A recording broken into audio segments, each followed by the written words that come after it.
بسم اللہ الرحمن الرحیم۔ محترم ناظرین، ہجرت کے دوسرے سال 17 رمضان المبارک کو غزوہ بدر کا واقعہ پیش آیا۔ اس غزوے کو بدر عظمیٰ اور غزوہ بدر کبریٰ بھی کہتے ہیں۔ بدر ایک بستی کا نام ہے جو مدینہ منورہ سے تقریباً 120 کلومیٹر کے فاصلے پر ہے۔ یہ بستی بدر بن حارث کی طرف منسوب ہے جس نے یہاں کنواں کھودا تھا، یا بدر بن مخلد بن نضر بن کنانہ کی طرف منسوب و مشہور ہے جس نے اس جگہ پر پڑاؤ ڈالا تھا۔ یہ بہت عظیم غزوہ تھا جس کے ذریعے دین اسلام کو 4 چاند لگے۔ اس غزوے نے حق و باطل کے درمیان فرق و امتیاز کر دیا، اس لیے اس غزوے کے دن کو یوم فرقان بھی کہتے ہیں۔ اس غزوے میں قتال میدان بدر میں جمعۃ المبارک کو ہوا تھا۔ اس غزوے میں مسلمانوں کی تعداد 313 تھی، جس میں 77 مہاجرین تھے اور 236 انصار تھے۔ ان 313 میں سے 8 صحابہ اکرام وہ تھے جو کسی عذر کی وجہ سے میدان بدر میں حاضر نہ تھے، مگر اموال غنیمت میں ان کو حصہ دیا گیا۔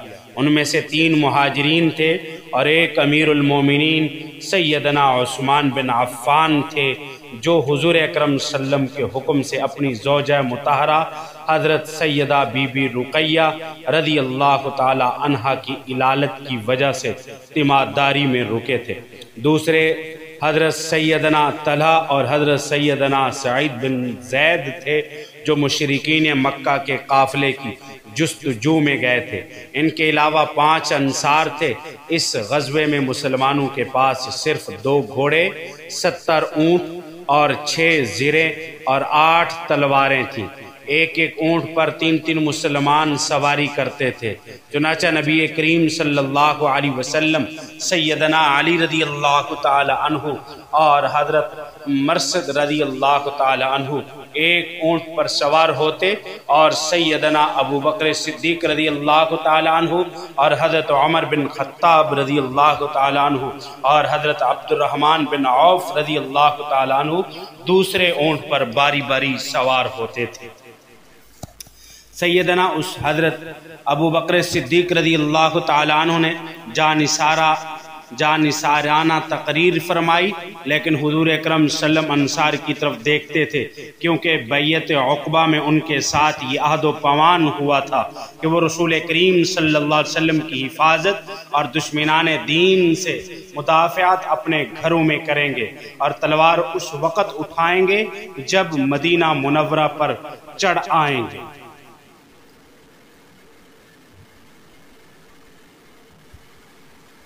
محترم ناظرین، حضرت انس رضی اللہ تعالی عنہ سے روایت ہے، فرماتے ہیں کہ آخر حضرت سعد بن عبادہ جو انصار کے رئیس تھے رضی اللہ تعالی عنہ اٹھے اور انہوں نے عرض کیا، یا رسول اللہ صلی اللہ علیہ وسلم، قسم اس ذات کی کہ جس کے قبضہ قدرت میں میری جان ہے، اگر آپ حکم فرمائیں ہم گھوڑوں کو سمندر میں ڈال دیں تو ہم ضرور گھوڑوں کو سمندر میں ڈال دیں گے۔ اگر آپ حکم فرمائیں کہ ہم گھوڑوں کو برق الغیماد جو حبشہ کے شہروں میں سے ایک شہر ہے تک بھگا دیں تو ہم ہر طرح سے آپ کے حکم کے تابع ہیں۔ ہم میں سے کوئی بھی آپ کے حکم کی خلاف ورزی نہیں کرے گا۔ اس پر رسول اللہ صلی اللہ علیہ وسلم نے انہیں دعا دی۔ پھر حضرت مقداد بن اسود رضی اللہ تعالی عنہ بارگاہ رسالت میں عرض کیا، یا رسول اللہ صلی اللہ علیہ وسلم، ہم آپ کے حضور وہ بات نہیں کہیں گے جو حضرت موسیٰ علیہ السلام کی قوم نے کہی تھی، آپ اور آپ کا پروردگار دونوں جائیں اور قوم جبارین سے لڑیں، بلکہ ہم آپ کے دائیں طرف، آپ کے بائیں جانب، آپ کے آگے اور پیچھے دشمن کے ساتھ لڑیں گے۔ حضرت عبداللہ بن مسعود رضی اللہ تعالی عنہ جس حدیث کے راوی ہیں، فرماتے ہیں کہ نبی کریم صلی اللہ علیہ وسلم کا چہرہ خوشی سے چمکنے دھمکنے لگا، آپ خوش ہو گئے۔ حضرت عبداللہ بن مسعود فرماتے ہیں کہ میں نے حضرت مقداد بن اسود کی یہ ایسی نیکی دیکھی، اگر وہ مجھے حاصل ہوتی تو اس مقابل کسی نیکی کو نہ دیکھتا جو سب سے زیادہ مجھے پسند ہوتی۔ آپ 8 یا 12 رمضان المبارک 2 ہجری کو اپنے جان نثاروں کے ساتھ شہر سے نکلے، چونکہ مدینہ سے روانگی اور زہر عدم موجودگی کی حالت میں منافقین اور یہود کی طرف سے اطمینان نہ تھا، اس لیے حضرت ابو لبابہ رضی اللہ تعالیٰ عنہ کو مدینہ میں خلیفہ مقرر کیا اور حکم فرمایا کہ مدینہ کو واپس جائیں۔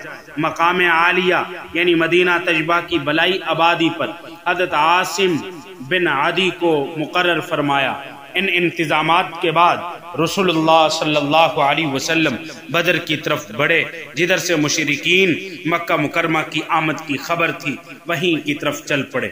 مشرکین مکہ مکرمہ چونکہ پہلے پہنچ چکے تھے، اس لیے انہوں نے مناسب مقامات پر قبضہ کر لیا، بخلاف اس کے کہ مسلمانوں کی طرف چشمہ یا کنواں تک نہ تھا۔ مسلمان ایسی ریتیلی زمین پر تھے کہ اونٹوں کے پاؤں ریت کے اندر دھنس جاتے تھے، لیکن اللہ رب العزت کی طرف سے رحمت بران رحمت برسی، جس سے زمین جم گئی اور پانی بھی ہو گیا، جس سے چھوٹے چھوٹے حوض بھر گئے اور سب لوگ پانی سے سیراب ہوئے۔ غسل کیا، وضو کیا، اونٹوں کو پانی پلایا، مشکیزیں بھر کر رکھ لیے گئے اور راستے مضبوط ہو گئے۔ کفار کی زمین میں چیکڑ ہو گیا۔ اس قدر قدرتی احسان کا رب کریم نے قرآن مجید میں بھی ذکر فرمایا ہے۔ دونوں فوجیں آمنے سامنے مقابلے میں آئیں، حق و باطل، کفر اسلام، نور و ظلمت، نیکی و بدی اور خیر و شر، بے شک تمام تمہارے لیے نشانیاں ہیں۔ دو گروہوں کی جب آپس میں لڑائی ہوئی، ایک جتھا اللہ رب العزت کی راہ میں لڑا اور دوسرا کفار کی راہ میں لڑا۔ اللہ رب العزت نے یہ سورۃ آل عمران میں فرمایا، نبی کریم صلی اللہ علیہ وسلم پر سخت خضوع کی کیفیت طاری ہوئی۔ حضرت عبداللہ بن عباس رضی اللہ تعالیٰ عنہ سے روایت ہے، فرماتے ہیں کہ نبی کریم صلی اللہ علیہ وسلم نے بدر کے دن اللہ رب العزت کی بارگاہ اقدس میں عرض کیا، اے اللہ میں تجھ سے سوال کرتا ہوں کہ اپنا وعدہ اور اقرار پورا فرما۔ اے اللہ اگر تیری مرضی یہی ہے کہ پھر میں زمین پر تیری عبادت تیری مرضی یہی ہے تو پھر زمین پر تیری عبادت کرنے والا کوئی نہ ہوگا۔ تو اس بے اقراری کی وجہ سے رقت طاری ہوگی۔ سیدنا صدیق اکبر رضی اللہ تعالی عنہ نے عرض کیا کہ یا رسول اللہ تعالی اپنا وعدہ ضرور پورا فرمائیں گے۔ مسلمانوں کو اللہ رب العزت نے فتح عظیم سے نوازا۔ مسلمانوں کو صرف 14 جانصاروں نے شہادت نوش فرمائی، جن میں 6 مہاجر اور باقی انصار تھے، لیکن دوسری طرف قریش کی اصل طاقت ٹوٹ گئی اور سرداران قریش جو اپنی قوم میں بہادری میں مشہور تھے اور اپنے قبائل کے سپہ سالار تھے، ایک ایک کر کے مارے گئے۔ ان میں عتبہ بھی تھا، ابو جاہل بھی تھا، اس میں زمع بن اسود بھی تھا، عاصم بن حشام، امیہ بن خلف، عتبہ بن حجاج۔ قریش کے سردار تقریباً 70 کے قریب واصل جہنم ہوئے اور 70 کے قریب گرفتار ہوئے۔ جو مسلمان بدر کے غزوہ میں شہید ہوئے ہیں وہ 14 مسلمان تھے اور ان کے نام کیا تھے؟ عبیدہ بن حارث بن مطلب بن عبد مناف، حضرت عمیر بن ابی وقاص، نمبر 3 حضرت ذوالسمالین، عمیر بن عبد بن عمر بن نضلہ اور حضرت عاقل بن ابی بقیر اور حضرت عمر بن خطاب رضی اللہ تعالیٰ عنہ کے ایک غلام تھے اور حضرت صفوان بن بیزار، یہ 6 مہاجرین میں سے تھے، اور حضرت سعد بن خیثمہ اور حضرت مبشر بن عبد المنذر اور حضرت حارثہ بن سراقہ، حضرت عوف اور معوذ اور حضرت عمیر بن حمام، حضرت رافع بن معلہ اور حضرت یزید بن حارث، یہ 8 صحابہ جو انصار میں تھے۔ اور اللہ رب العزت نے مسلمانوں کو ایسی فتح دی کہ اس غزوے کے اندر فرشتے آئے جنہوں نے مسلمانوں کی نصرت کی، اور فرشتوں نے آ کر اس جنگ کا کایا پلٹا۔ اللہ رب العزت نے مسلمانوں کو اللہ نے عزت بخشی اور اسلام کو فتح نصیب فرمائی۔ وآخر دعوانا الحمد للہ رب